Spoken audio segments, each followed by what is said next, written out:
ఈ రాష్ట్ర మాజీ ముఖ్యమంత్రి వైఎస్ఆర్ కాంగ్రెస్ పార్టీ అధ్యక్షులు జగన్మోహన్ రెడ్డి గారి పిలుపు మేరకు ఈవేళ విజయవాడ రైతులకు సంబంధించి రైతులకు న్యాయం జరగాలి, వాళ్ళు చెప్పినట్లుగానే వాళ్ళు ఇచ్చిన హామీలు నిలబెట్టుకోవాలి, రైతులకు న్యాయం చేయాలనే ఉద్దేశంతో తలపెట్టినటువంటి కార్యక్రమం ముందుగా అనుమతినిచ్చారు. దాని ప్రకారం మేము వేళ రావడం జరిగింది.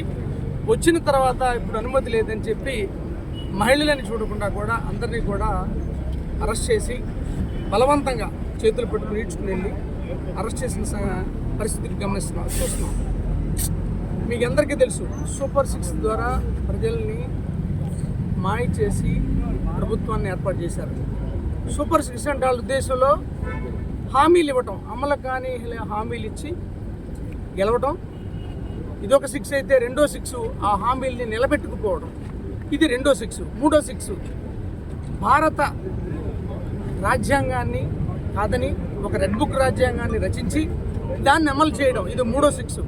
నాలుగో 6 ఈ రాజ్యాంగం ద్వారా అందరినీ బెదిరించడం, అందరినీ భయపెట్టడం, అసలు ప్రతిపక్షం అనేది లేదని చెప్పాలని చూడటం, 40% ఉన్నటువంటి ప్రతిపక్షాన్ని కూడా లేదని చెప్పే విధంగా భయపెట్టడం. అలాగే 5వ 6 ఆస్తుల్ని సృష్టిస్తా అన్నారు. ఇసుక ద్వారా సృష్టించారు, బుడమేరు ద్వారా సృష్టించారు, మందు ద్వారా సృష్టించారు. ఈవేళ రైతులకు అన్యాయం చేస్తూ 1700 పైన రావాల్సినటువంటి 75 కిలోల బస్తాని ఈవేళ 1300, 1400 రైతులు అమ్ముకుంటున్నారు. అలాగే తడిసిన ధాన్యం, పాడైనటువంటి ధాన్యాన్ని కొనేవాడే పరిస్థితి లేదు. ఇదొక 6. అదేవిధంగా ఇంకొక సూపర్ 6 ఏంటది?